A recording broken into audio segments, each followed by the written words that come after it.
Jon Favreau, you now suck as a director. First for remaking this and The Lion King.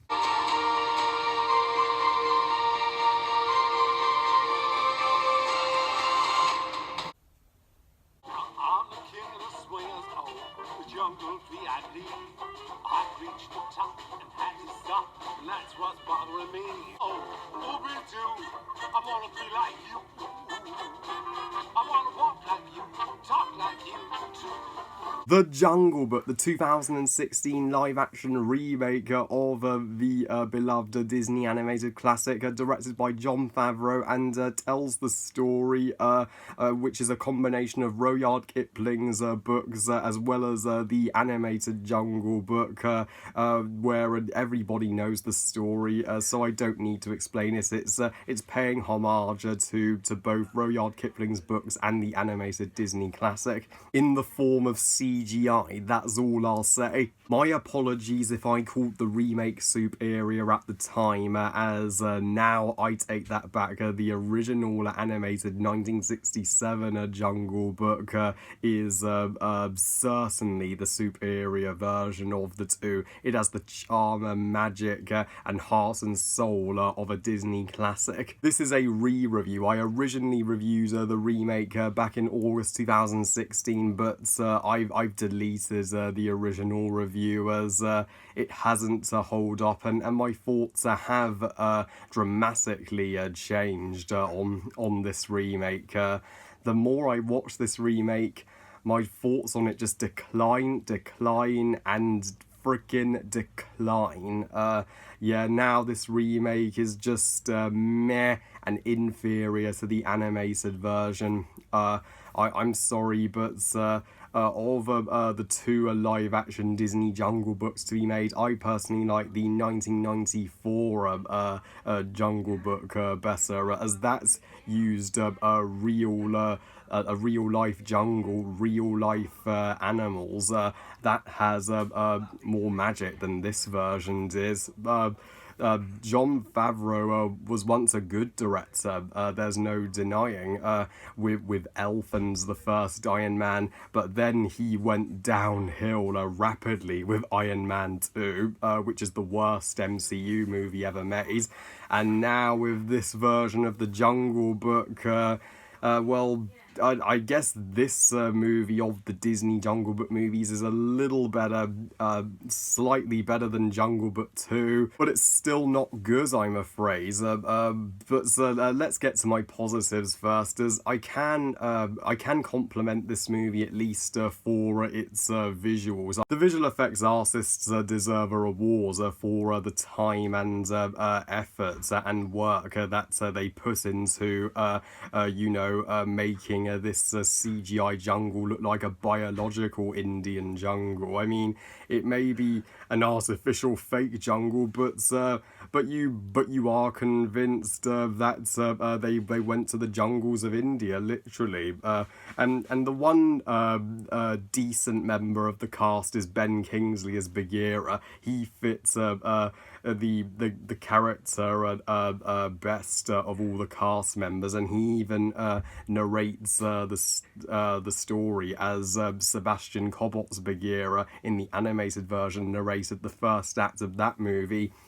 But beyond that, this movie lacks the charm of the animated classic, and because it's trying to be faithful to Rudyard Kipling's books as well as the animated version, it has no real structure. I don't mind them remaking the Jungle Book, and I'm more generous to this movie in the Cinderella remake than I am the other Disney live-action remakes, but if you're going to retell the animated Jungle Book in live action, it needs to be a movie that if Walt Disney himself saw it, he would approve of, but I don't think he would approve of this version at all.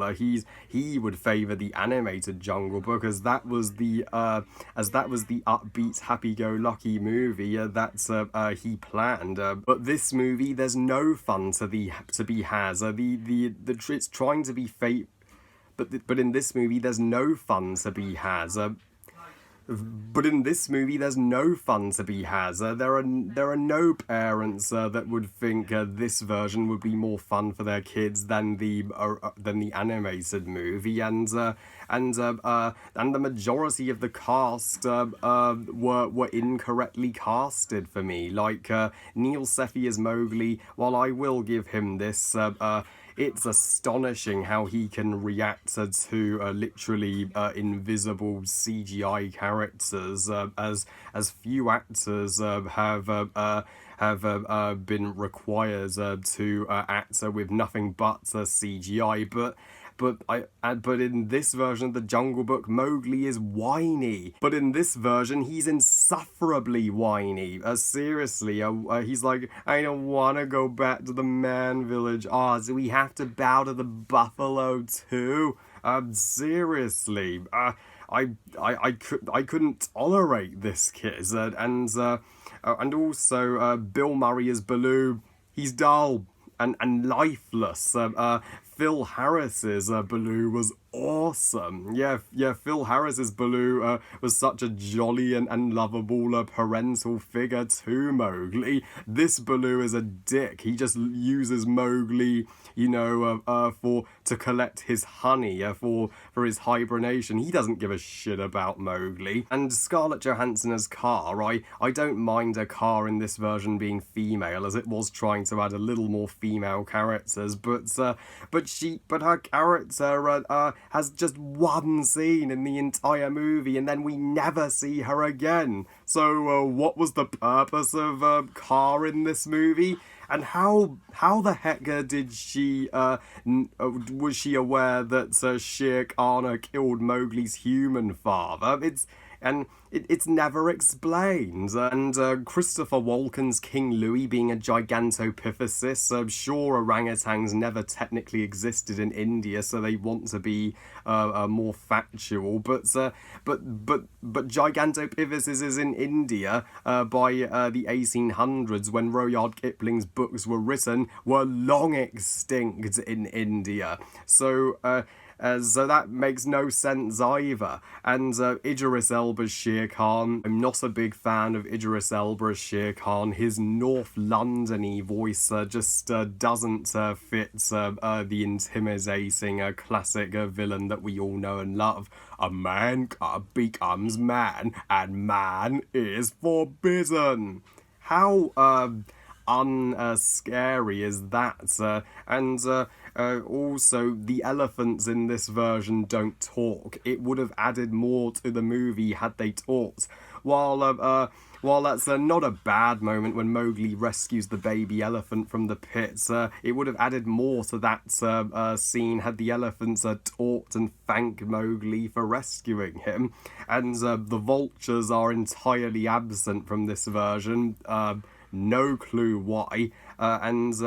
Also, this movie didn't do the two songs that included from the original film Justice whatsoever. Bill Murray's version of Bare Necessity sucks, as does Christopher Walken's Ooby-Doo, I wanna be like you, hoo-hoo. No wonder these versions of the songs weren't nominated for Academy Awards, unlike the original Bare Necessities, which was close to winning but lost to Dr. Dolittle.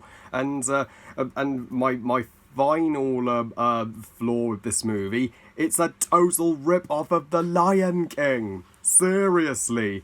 I can think of several Lion King similarities. You have a stampede of water buffalo ripping off the wildebeest stampede from Lion King. You have the antagonist killing the protagonist's father when Shere Khan chucks Akela off the cliff. That's the exact rip-off when Scar throws Mufasa off the cliff in Lion King. You might as well have had Shere Khan be like, long live Akela. And also, while Mowgli's absent, Shere Khan is telling a story about the cuckoo bird to Rutger, Mowgli's wolf mother's cubs. Although Lupita Nyong'o, I am fond of her as Rutger. She's also the other a great member of the cast, but her character's a rip-off of Sarabi. The moment when Rutger stands up as a Shere Khan, that's a rip-off of Sarabi standing up to Scar. And you also have the protagonist returning to take back his home. That's a rip-off of Simba returning to Pride Rock to take it back from Scar. And this movie even concludes with a fiery battle, similar to Lion King's fiery battle. So yeah, I was far too kind to this remake at first, guys. Now I think it's a unnecessary rehash, like the majority of Disney's live action rehashes of their animated classics. I give The Jungle Book 2016 2 stars out of 5. Meh movie. Yeah, call me prejudiced against Disney live-action remakes, but it's justified. They're unnecessary, and they're ruining their classics that made them magical back in the day. And as for Jon Favreau's shitty Lion King remake, how fucking dare Jon Favreau ever touch the Lion King? I have permanently fallen out and disowned him for that. I will never forgive him for remaking Lion King. Well, I love you guys. Thank you all for watching. I hope you guys enjoyed this review. And what do you think of Jungle Book 2016? And which do you like better? The animated 1967 Jungle Book or the live-action 2016 Jungle Book? Please comment and let me know. Please like this video and subscribe. Please follow on Twitter and on Google Plus and on Instagram. And I'll see you next time. And remember, movies are us. Bye, guys.